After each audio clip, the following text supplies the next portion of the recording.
Hello guys, welcome to our YouTube channel top 200 MCQ series में आप सभी का स्वागत है, जिसके अंदर हमने पूरे टर्म 1 सिलेबस को कंप्लीट किया हुआ है। अगर इस वीडियो को आपने कंप्लीटली देख लिया और अगर आपको मोस्टली क्वेश्चन आते हैं तो डेफिनेटली आप ये तय कर लेना कि आपके एग्जाम की प्रिपरेशन अच्छी तरीके से हो चुकी है और आप फुल मार्क्स स्कोर करने वाले हैं। तो इसलिए वीडियो को कंप्लीटली आपको ज़रूर देखना है, क्योंकि इसमें जो है टॉप 200 क्वेश्चन सिलेक्ट किए गए हैं वो सभी जो कि प्रीवियस ईयर बेस्ड है। मतलब इन सारी चीज़ों पर प्रीवियस ईयर में क्वेश्चंस पूछे गए हैं, इसलिए आपको ये जो है वीडियो बहुत ज़्यादा इंपॉर्टेंट है। स्टार्ट कर लेते हैं क्वेश्चन नंबर 1 से।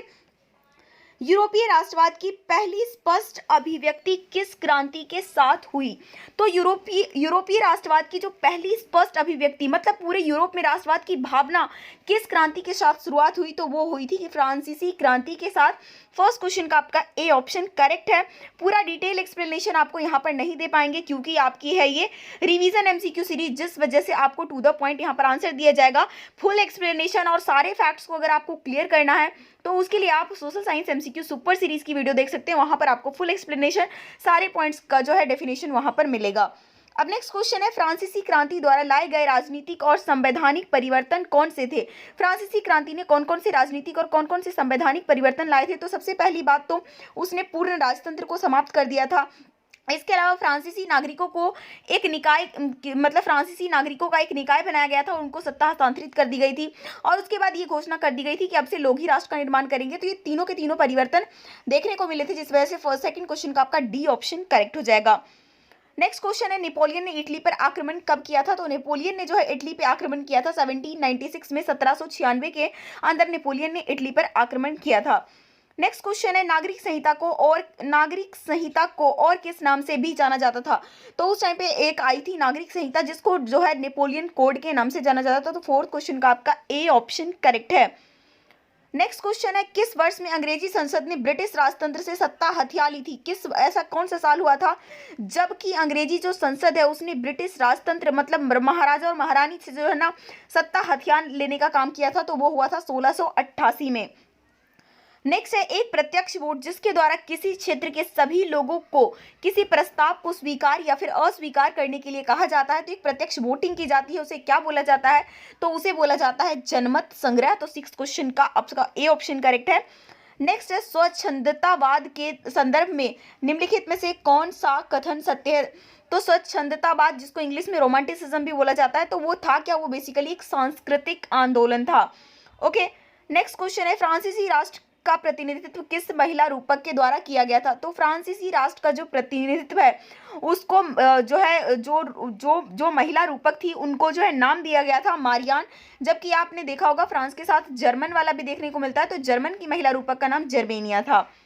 नेक्स्ट क्वेश्चन है, प्रशिया के बड़े जमींदारों को क्या कहा जाता था? तो प्रशिया के अंदर जो बड़े जमींदार हुआ करते थे उनको नाम दिया गया था जंकर्स। तो आपका 9th क्वेश्चन का बी ऑप्शन करेक्ट हो जाएगा। नेक्स्ट क्वेश्चन है, 1832 में किस संधि ने ग्रीस को एक स्वतंत्र राष्ट्र के रूप में मान्यता दी?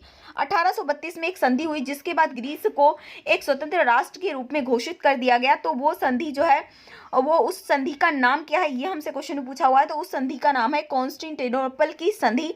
10th क्वेश्चन का आपका बी ऑप्शन करेक्ट है। नेक्स्ट, निम्नलिखित में से कौन सा क्षेत्र 1871 के बाद यूरोप में राष्ट्रवादी तनाव का सबसे गंभीर कारण था? तो 1871 के बाद यूरोप का एक ऐसा इलाका जो कि जिसकी वजह से राष्ट्रवादी तनाव हो गए थे, यहाँ तक कि प्रथम विश्व युद्ध का भी कहीं ना कहीं वही कारण था। तो वो क्षेत्र था बाल्कन क्षेत्र। तो 11th क्वेश्चन का आपका ए ऑप्शन करेक्ट है। किस जर्मन दार्शनिक ने यह दावा किया था कि सच्ची जर्मन संस्कृति उसके आम लोगों में ही निहित है? कि जो सच्ची जर्मन संस्कृति है ना वो आम लोगों में ही देखने को मिलता है और वही जो है बेसिकली अपनी संस्कृति को संजो कर रखते हैं। तो ये जो है किस जर्मन दार्शनिक ने बोला था? तो ये स्टेटमेंट दिया था जोहान गोटफ्राइड हर्डर ने। ठीक है, तो 12th क्वेश्चन का आपका डी ऑप्शन करेक्ट है। नेक्स्ट है, ग्यूसेप माज़िनी कौन था? तो ग्यूसेप माज़िनी जो है कौन था? तो आपका जो आपको बता दें, ग्यूसेप माज़िनी का बहुत इंपॉर्टेंट रोल था इटली के एकीकरण में और वो था एक इटालियन क्रांतिकारी। ठीक है, तो 13 का आपका बी ऑप्शन करेक्ट है।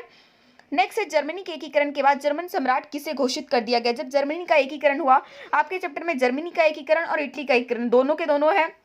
तो जब जर्मनी का एकीकरण हुआ तो जो है जर्मन का सम्राट कौन बना? तो जर्मन के जो सम्राट बने वो बने प्रशिया के राजा विलियम फर्स्ट।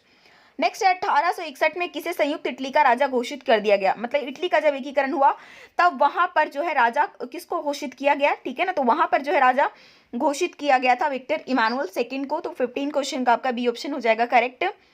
अब नेक्स्ट क्वेश्चन है 1815 की वियना की संधि के पीछे मुख्य उद्देश्य क्या था। तो 1815 में हुई थी वियना की संधि, उसके पीछे का जो मेन उद्देश्य था वो राजतंत्र को दोबारा से बहाल करना था, ठीक है। तो 16 क्वेश्चन का आपका सी ऑप्शन करेक्ट है। नेक्स्ट है वियना की संधि की मेजबानी किसने की थी। तो वियना की जो संधि की मेजबानी की थी वो ड्यूक मेटरनिक ने की थी। तो 17 क्वेश्चन का आपका सी ऑप्शन करेक्ट है। नेक्स्ट है आंखों पर पट्टी बांधकर एक जोड़ी तराजू तोलने वाली महिला क्या दर्शाती है। आंखों पर पट्टी बांधकर एक जोड़ी तराजू तोलने वाली महिला जो है न्याय को दर्शाती है। तो 18 क्वेश्चन का आपका सी ऑप्शन करेक्ट हो गया। नेक्स्ट है 18वीं शताब्दी के अंत में पोलैंड का क्या हुआ। जब 18वीं शताब्दी का अंत आया तो उस टाइम पे पोलैंड के साथ क्या हुआ, ठीक है ना, तो उस टाइम पे क्या हुआ, पोलैंड का विभाजन हो जाता है 3 महान शक्तियां रशिया, प्रशिया और ऑस्ट्रिया के रूप में, ठीक है ना। तो आपका 19 क्वेश्चन का डी ऑप्शन करेक्ट हो गया। नेक्स्ट है किसने कहा था कि जब फ्रांस छींकता है तो बाकी यूरोप को भी सर्दी लग जाती है। तो ये बहुत ही इंपॉर्टेंट स्टेटमेंट है। और गाइज ये सारे क्वेश्चन जो है ना प्रीवियस ईयर में पूछे जा चुके हैं, ठीक है ना, चाहे वो 1 मार्क्स में 2 मार्क्स में किसी भी तरीके से, लेकिन ये सारे के सारे क्वेश्चन बहुत ही इंपॉर्टेंट है। तो आपको बता दें कि ये स्टेटमेंट किसने दिया था, ड्यूक मैटरनिक ने ही दिया था। नेक्स्ट है यूरोप का मरीज किसे कहा जाता है। तो यूरोप का जो मरीज है वो तुर्की को बोला जाता है, ठीक है। तो 21 का आपका ए ऑप्शन हो जाएगा करेक्ट। नेक्स्ट क्वेश्चन है यूरोप वासियों के लिए किस देश का साहित्य एवं ज्ञान विज्ञान प्रेरणा स्रोत रहा। तो यूरोप वासियों के लिए कौन सा ऐसा देश है जिसने साहित्य और ज्ञान विज्ञान जो है उसने निकाले और वो जो है पूरे यूरोप के लिए प्रेरणादायी के रूप में काम किया। तो वो कौन से देश का साहित्य था, वो था यूनान का, ठीक है। तो 22 का आपका बी ऑप्शन करेक्ट हुए। नेक्स्ट है जालबेरिन एक संस्था थी। जालबेरिन जो एक ऑर्गेनाइजेशन था वो किन लोगों की संस्था थी, ठीक है ना, ये हमसे पूछा हुआ है। क्या वो क्रांतिकारियों की थी, व्यापारियों की थी, विद्वानों की थी या फिर पादरी और सामंती वर्ग की थी। तो आप कंफ्यूज हो सकते हैं, लेकिन आपको बता दें कि जालबेरिन जो संस्था थी वो व्यापारियों की संस्था थी, ठीक है ना। मर्चेंट लोगों का एक जो है ऑर्गेनाइजेशन था जिसका नाम जालबेरिन रखा था उन लोगों ने। नेक्स्ट है नेपोलियन संहिता किस वर्ष लागू की गई थी। तो नेपोलियन संहिता जो है लागू की गई थी 1804 ईस्वी के अंदर। इटली और जर्मनी वर्तमान में किस महाद्वीप के अंदर अंतर्गत आते हैं। इटली और जर्मनी जिसकी पूरी कहानी इस चैप्टर में हमने पढ़े हैं, तो वो जो है किस महाद्वीप के अंदर है, तो वो है यूरोप महाद्वीप के अंतर्गत। नेक्स्ट है फ्रैंकफर्ट की संधि कब हुई थी। तो फ्रैंकफर्ट की जो संधि हुई थी वो हुई थी 1871 ईस्वी में। ये आपको याद रखना है, ठीक है ना। जो जो भी इंपॉर्टेंट संधि है उनके ईयर को लेकर जो है आपसे क्वेश्चन पूछा जा सकता है। इटली एवं जर्मनी के एकीकरण के विरुद्ध निम्नलिखित में से कौन सा था, मतलब कौन सा ऐसा देश था जो कि इटली और जर्मनी के एकीकरण के विरुद्ध खड़ा हुआ पड़ा था। तो वो था ऑस्ट्रिया, ठीक है। 27 का आपका सी ऑप्शन करेक्ट हो जाएगा। नेक्स्ट क्वेश्चन है रक्त एवं लौह की नीति का अवलंबन किसने किया था। किसने कहा था रक्त और लौह की नीति को अपनाना चाहिए, ठीक है ना। तो ये नीति जो है बेसिकली किसका था, ये नीति थी बिस्मार्क की, जिसको बाद में आप देखोगे कि भारत में भी बलबन ने यूज किया था, ठीक है ना। लेकिन ये नीति किसकी थी, बिस्मार्क की नीति थी, ठीक है। 28 का आपका सी ऑप्शन करेक्ट है। नेक्स्ट है यूनान को स्वतंत्र राष्ट्र कब घोषित किया गया। यूनान जो है एक इंडिपेंडेंट नेशन कब बना, ये हमसे क्वेश्चन पूछा हुआ है। तो वो बना था 1832 के अंदर। नेक्स्ट है फ्रांस की किस संस्था ने लुई सोल्वे और उसकी रानी को फांसी की सजा दी थी। फ्रांस की ऐसी कौन सी संस्था थी जिसने लुई सोल्वे जो कि उस टाइम पे राजा था फ्रेंच रिवोल्यूशन के टाइम पे, और उसकी रानी दोनों को फांसी जो दी थी संस्था, उसका नाम था कन्वेंशन, ठीक है। तो 30 का आपका सी ऑप्शन करेक्ट हो जाएगा। नेक्स्ट क्वेश्चन है 1830 ईस्वी की क्रांति के बाद फ्रांस में किस प्रकार का शासन स्थापित हुआ। 1830 की जब क्रांति हुई तो उसके बाद फ्रांस में जो है संवैधानिक राजतंत्र का शासन स्थापित हुआ। तो 31 क्वेश्चन का आपका बी ऑप्शन करेक्ट है। निम्नलिखित में से कौन जैकोबिन क्लब का सदस्य था। तो जैकोबिन क्लब तो वैसे चल रहा था यूरोपियन में, लेकिन हमारे इंडिया से भी एक राजा बड़े उससे इन्फ्लुएंस हुए और उन्होंने भी जैकोबिन क्लब बनाया और उसके सदस्य भी बने। तो वो राजा थे कौन, टीपू सुल्तान थे, ठीक है। तो आपका 32 क्वेश्चन का आपका ए ऑप्शन हो जाएगा करेक्ट। नेक्स्ट है काउंट काबूर को विक्टर इमानुअल ने किस पद पर नियुक्त किया था। विक्टर इमानुअल तो एक राजा थे, ठीक है ना, और उनने काउंट काबूर को प्रधानमंत्री के पद पर नियुक्त किया था। तो 33 का आपका सी ऑप्शन करेक्ट हो जाएगा। नेक्स्ट है लाल कुर्ती का गठन किसने किया था। तो लाल कुर्ती नाम का भी एक ऑर्गेनाइजेशन था जिसका गठन जो है गैरीबाल्डी ने किया था। 34 का आपका बी ऑप्शन करेक्ट हो जाएगा। नेक्स्ट है यूरोपीय सभ्यता का पालना किसे कहा जाता है। तो यूरोपीय सभ्यता का जो पालना है वो यूनान को बोला जाता है, ठीक है। 35 का आपका बी ऑप्शन हो रहा है करेक्ट। नेक्स्ट है वर्साई की संधि कब हुई थी। वर्साई की संधि कब हुई थी, ये ईयर भी आपको ये जरूर याद रखना पड़ेगा। वर्साई की संधि जो है 1919 के अंदर हुई थी। 36 का आपका सी ऑप्शन करेक्ट है। इटली के एकीकरण का तलवार किसे कहा जाता है, तो इटली के एकीकरण में जो इंपॉर्टेंट रोल जिनका था उनको जो है इटली के तलवार के नाम से जाना जाता है, और वो नाम है गैरीबाल्डी का। ठीक है, नेक्स्ट क्वेश्चन है 1789 की क्रांति के समय फ्रांस का सम्राट कौन था। 1789 में जब क्रांति हुई थी तो उस टाइम पे जो है फ्रांस के सम्राट थे लुई सोलवे। ठीक है, जिनको बाद में फांसी पे चढ़ा दिया गया था कन्वेंशन के द्वारा। तो 38 का आपका ए ऑप्शन करेक्ट हो जाएगा। नेक्स्ट क्वेश्चन है फ्रांस की महिलाओं को मताधिकार कब प्राप्त हुआ। तो फ्रांस की महिलाओं को मताधिकार मतलब वोट देने का अधिकार है वो 1945 में प्राप्त हुआ था। ठीक है, नेक्स्ट क्वेश्चन है यंग यूरोप एवं यंग इटली की स्थापना किसने की थी। तो ये दोनों ऑर्गेनाइजेशन जो है जोसेफ मैजनी ने स्टार्ट किया था, इसलिए आपका 40 क्वेश्चन का आपका ए ऑप्शन करेक्ट है। ठीक है ना, अब आगे चलते हैं क्वेश्चन नंबर 41 में। निम्नलिखित में से कौन सा संसाधन एक प्रकार है जिसका वर्गीकरण समाप्यता के आधार पर किया जाता है। मतलब समाप्यता के आधार पर जब हम संसाधन का वर्गीकरण करते हैं तो क्या क्या होता है। ठीक है ना, तो समाप्यता के आधार पर जब हम संसाधन का वर्गीकरण करते हैं तो वो होता है नवीकरणीय और गैर नवीकरणीय संसाधन। 41 का आपका बी ऑप्शन करेक्ट हो गया। यहाँ से आई थिंक हमारा ज्योग्राफी शुरू हो गया। ठीक है ना, तो 40 क्वेश्चन तो हमने हिस्ट्री कर लिए जो कि काफी इंपॉर्टेंट थे। अगर आपने वो सभी क्वेश्चन आपको आते थे ना तो डेफिनेटली आप बहुत ही अच्छे ट्रैक पे जा रहे हैं और आपको जो है ना एग्जाम में अच्छे मार्क्स लाने से कोई भी नहीं रोक सकता है। तो 41 का तो आपका भी हो गया। नेक्स्ट क्वेश्चन चलते हैं, संभावी संसाधन क्या है। संभावी संसाधन क्या होता है, ठीक है ना, ये आपसे पूछा हुआ है। तो वे संसाधन जो कि एक क्षेत्र में पाए जाते हैं लेकिन अभी उसका उपयोग नहीं किया गया है, तो ऐसे संसाधन को संभावी संसाधन बोला जाता है। जैसे कि हम बात करें राजस्थान में तो बहुत सारा वहाँ पे हम क्या कर सकते हैं, सौर ऊर्जा भी बहुत ज़्यादा है, पवन ऊर्जा भी बहुत ज़्यादा है, लेकिन हमने अभी तक उसका उपयोग नहीं किया है, तो ऐसे संसाधन को हम संभावी संसाधन के नाम से जानते हैं। 42 का आपका बी ऑप्शन हो गया करेक्ट। नेक्स्ट है विशिष्ट आर्थिक क्षेत्र के 200 किलोमीटर से अधिक के समुद्री संसाधनों को निम्नलिखित में से किस प्रकार का संसाधन कहा जाता है। तो एक विशिष्ट आर्थिक क्षेत्र का मतलब एक विशिष्ट आर्थिक क्षेत्र हर कंट्री का डिसाइड होता है, उसके बाद 200 किलोमीटर से अधिक के बाद का जो समुद्री संसाधन होता है उस पर किसी भी एक कंट्री का मतलब अधिकार नहीं होता, बल्कि उस पर जो है अंतर्राष्ट्रीय लेवल पर उसका जो है अधिकार होता है, सब में बांटा जाता है। तो उस टाइप के संसाधन को हम अंतर्राष्ट्रीय संसाधन बोलते हैं। ठीक है, नेक्स्ट क्वेश्चन है संसाधनों को उसकी उत्पत्ति के आधार पर कैसे वर्गीकृत किया जाता है। अभी हमने पढ़ा था क्या समाप्यता के आधार पर। समाप्यता के आधार पर जब हमने वर्गीकरण किया तो क्या था, जैव नवीकरणीय और गैर नवीकरणीय। लेकिन जब हम बात कर रहे हैं उत्पत्ति के आधार पर, तो उत्पत्ति के आधार पर जब संसाधनों का वर्गीकरण करेंगे तो वो होगा किस टाइप का संसाधन, जैव और अजैव संसाधन। ठीक है, तो 44 का आपका ए ऑप्शन करेक्ट है। नेक्स्ट है पर्यावरण में मौजूद ऐसे संसाधन जो मानव आवश्यकताओं को पूरा करने की क्षमता रखती है लेकिन मनुष्य के पास उसको उपयोग करने के लिए तकनीक ही नहीं है, तो उसको क्या बोला जाता है। तो ऐसी चीज ऐसे जो है संसाधन को स्टॉक यानी कि भंडार बोला जाता है। तो 45 का आपका बी ऑप्शन हो गया करेक्ट। नेक्स्ट है लौह अयस्क इनमें से किस प्रकार का संसाधन है। वो जो लौह आयरन का ओर है वो किस टाइप का संसाधन है, तो वो भी एक गैर नवीकरणीय संसाधन है क्योंकि इसको बनने में भी लाखों करोड़ों साल लग जाते हैं, जैसे कि कोयला और पेट्रोलियम।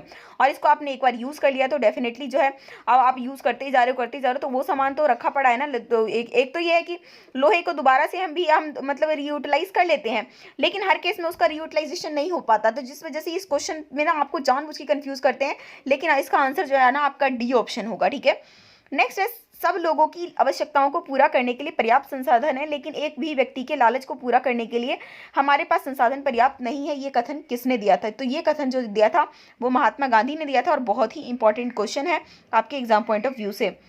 नेक्स्ट है भारत में निम्नलिखित में से किस क्षेत्र में खनिजों और जीवाश्म ईंधन के समृद्ध भंडार है। ऐसा कौन सा वाला एरिया है भारत के अंदर जहाँ पे खनिज और जीवाश्म ईंधन के भंडार मिलते हैं, तो वो वाला एरिया है पठार। ठीक है ना, जितने भी हमारे यहाँ पठारी एरिया है वहीं से खनिज और जीवाश्म ईंधन प्राप्त किए जाते हैं। नेक्स्ट क्वेश्चन है पंजाब में भूमि क्षरण का मुख्य कारण निम्न में से कौन सा है। भूक्षरण अब हर एरिया में जो है अलग अलग लेवल पर होता है, लेकिन हमसे पूछा है कि पंजाब में जो भूमि निम्नीकरण होता है या फिर भूमि क्षरण हो रहा है तो वो किसकी वजह से हो रहा है, तो वो हो रहा है सिंचाई की अधिकता की वजह से। बहुत सारी नदियां 5-5 तो नदियां वहाँ पे बहती है, उसी वजह से उसका नाम पंजाब है। तो सिंचाई की इतनी अधिकता होती है वहाँ से क्योंकि वहाँ पे भूमि क्षरण हो जाता है। तो 49 का आपका डी ऑप्शन करेक्ट है।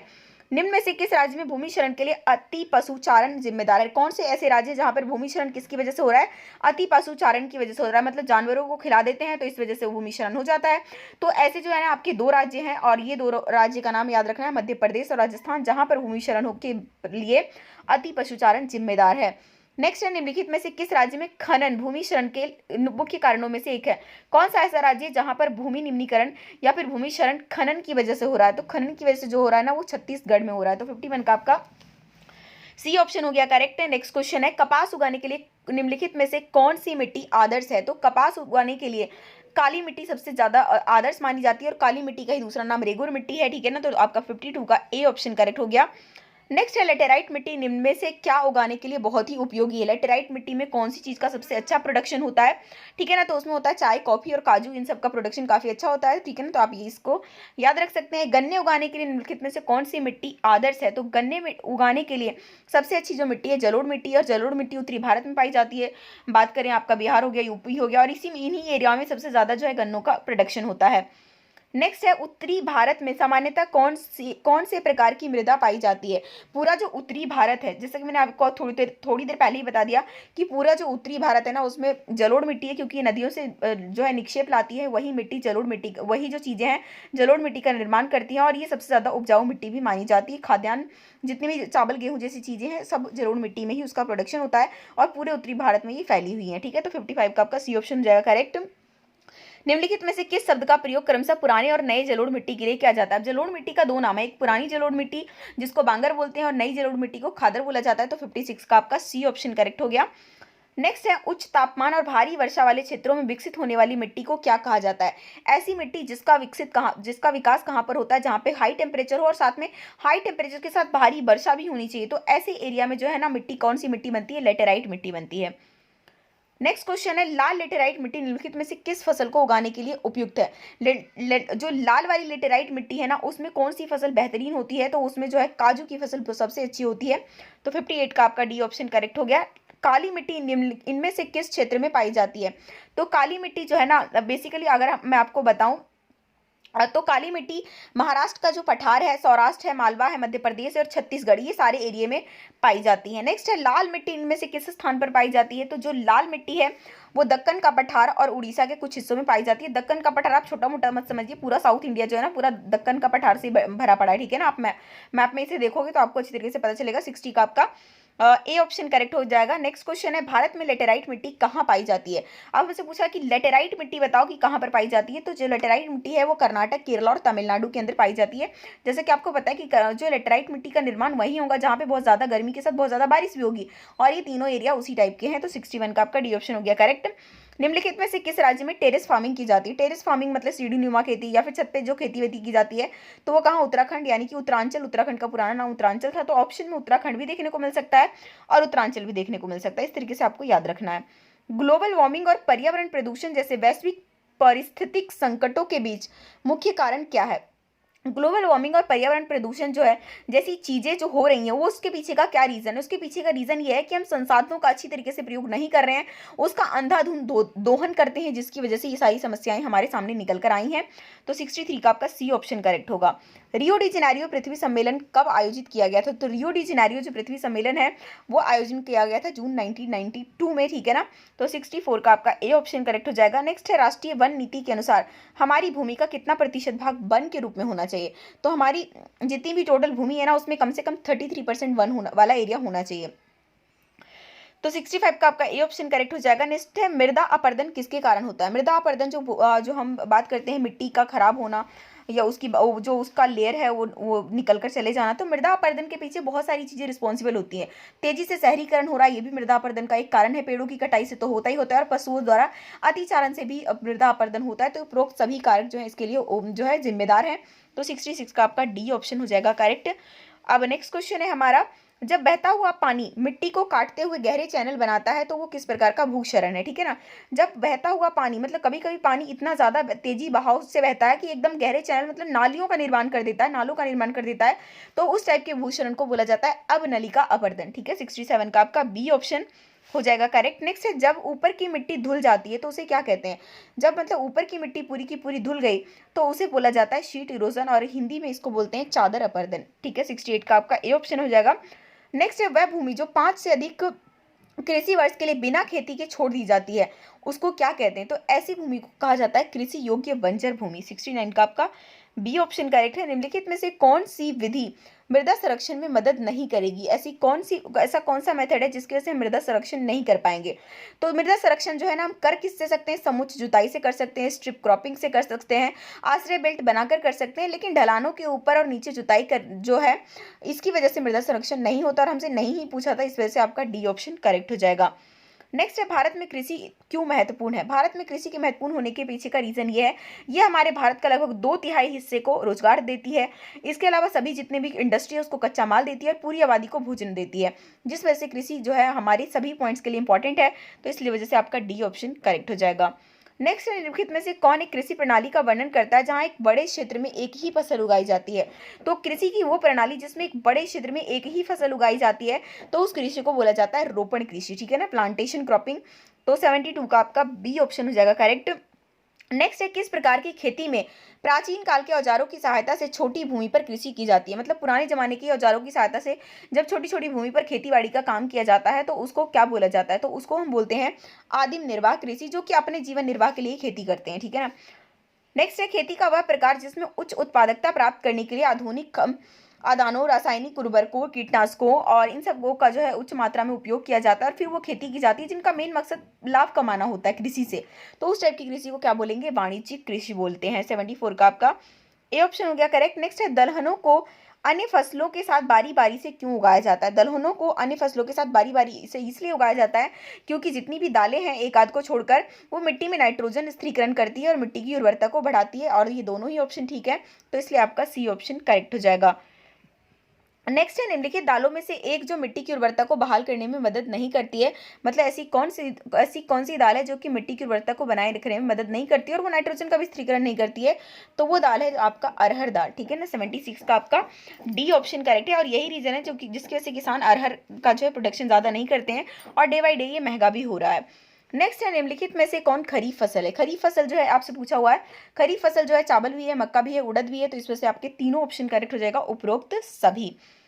नेक्स्ट है गेहूं की वृद्धि के लिए कितनी वर्षा की आवश्यकता होती है। तो गेहूं की अगर हम बात करें वृद्धि के लिए 50 से 75 सेंटीमीटर सालाना बारिश की आवश्यकता होती है। नेक्स्ट है गेहूं की फसल उगाने के लिए किस तापमान की आवश्यकता होती है। तो गेहूं की फसल अगर उगानी है तो जब वो बढ़ रहा होता है, जब वो ग्रो कर रहा होता है, तब तो ठंडी जलवायु चाहिए होती है, और जब वो पक रहा होता है तो गर्म जलवायु की आवश्यकता होती है। तो ये जो है ना, ये गेहूं की कंडीशन है। तो 79 का आपका ए ऑप्शन हो रहा है करेक्ट।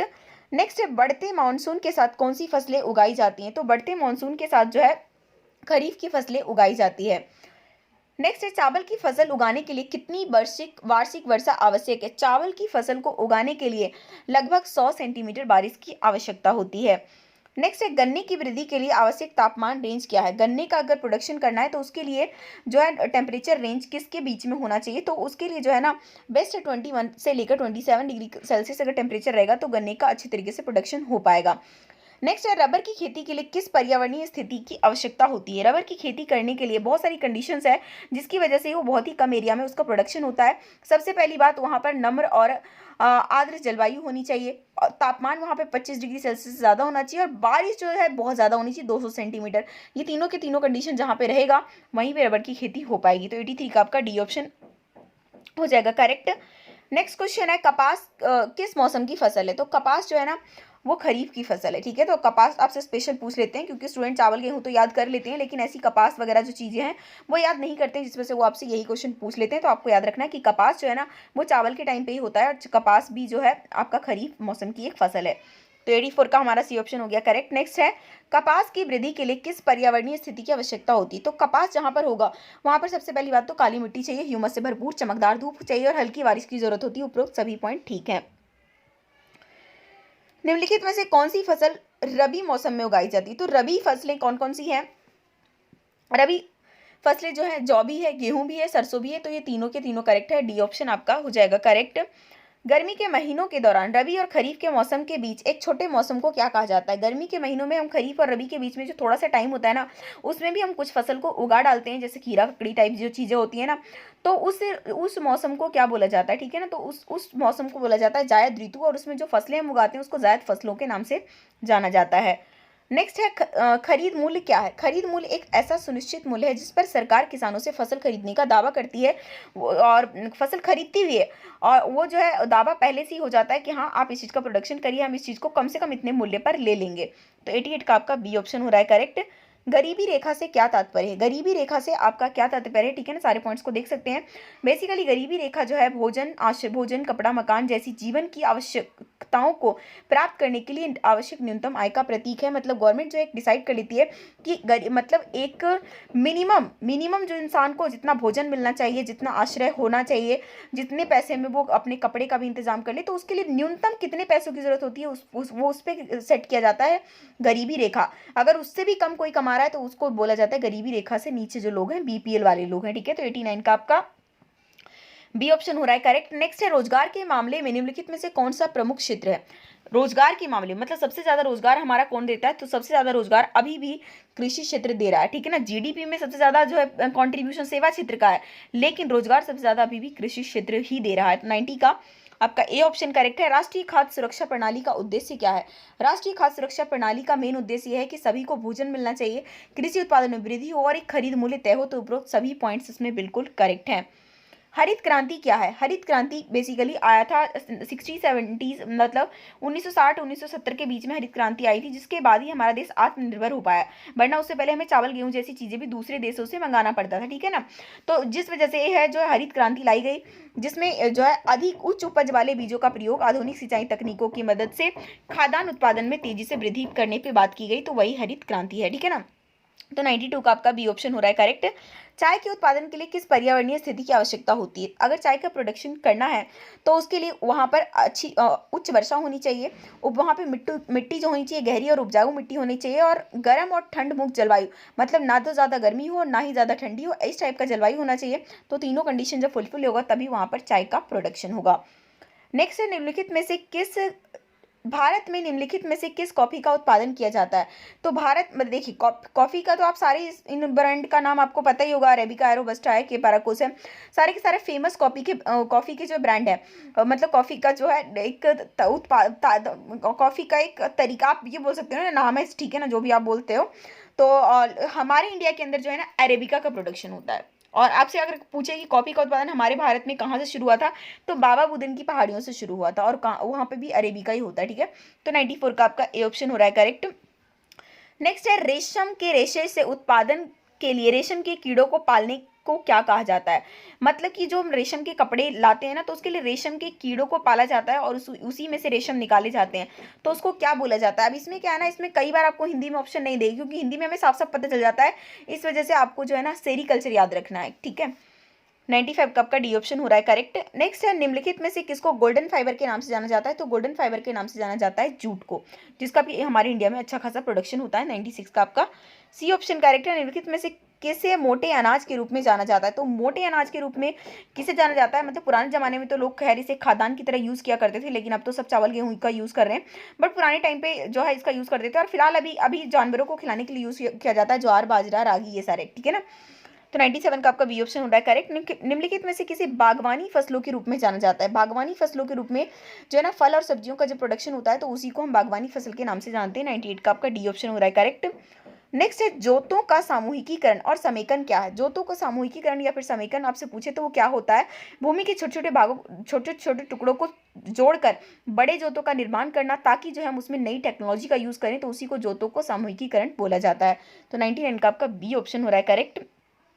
क्यों कृषि कम लाभदायक होती जा रही है? कृषि जो है कम लाभदायक क्यों होती जा रही है? क्योंकि सरकार जो है उसमें इन्वेस्टमेंट बहुत कम कर रही है। ठीक है ना, मेन रीजन ये है। ऐसा नहीं कि मिट्टी ने उर्वरकता खो दी है या फिर उसमें बहुत ज़्यादा अवसर मिल रहे हैं औद्योगिक या फिर सेवा क्षेत्र। मेन रीजन ये है कि उसमें इतना ज़्यादा लोग काम पे लगे हुए, बट उस हिसाब से गवर्नमेंट उसमें इन्वेस्टमेंट कम करती है, जिस वजह से कृषि जो है धीरे धीरे कम लाभदायक होती जा रही है, लोगों का मन भी उससे हटता जा रहा है। तो 100 का आपका ए ऑप्शन करेक्ट हो गया। अब गाइस लगभग ना आपने इसमें देखा होगा कि हिस्ट्री और ज्योग्राफी का हमने most of the question cover कर लिया है। अब नेक्स्ट वीडियो में जो है ना 101 से स्टार्ट करेंगे और 200 तक चलेंगे। ठीक है, तो तब तक आपको क्या करना है, और उसका लिंक जो है ना गाइस आपको टेंशन लेने की जरूरत नहीं, इसी वीडियो में दे दूंगी। कई बार आप नहीं ढूंढ पाते हो तो उसका जो है डिस्क्रिप्शन में लिंक दे दूंगी, और हो सके तो मैं कमेंट में भी आपको डाल के पिन कर दूंगी, ताकि आप वहां से उस वीडियो को देख सकें। बाकी तब तक वीडियो को लाइक करना है, दोस्तों के साथ शेयर करना है, चैनल पर नए जुड़े हैं तो सब्सक्राइब करके बेल आइकन भी क्लिक कर लेना है, ताकि नई वीडियो की नोटिफिकेशन आपको तुरंत मिल सके।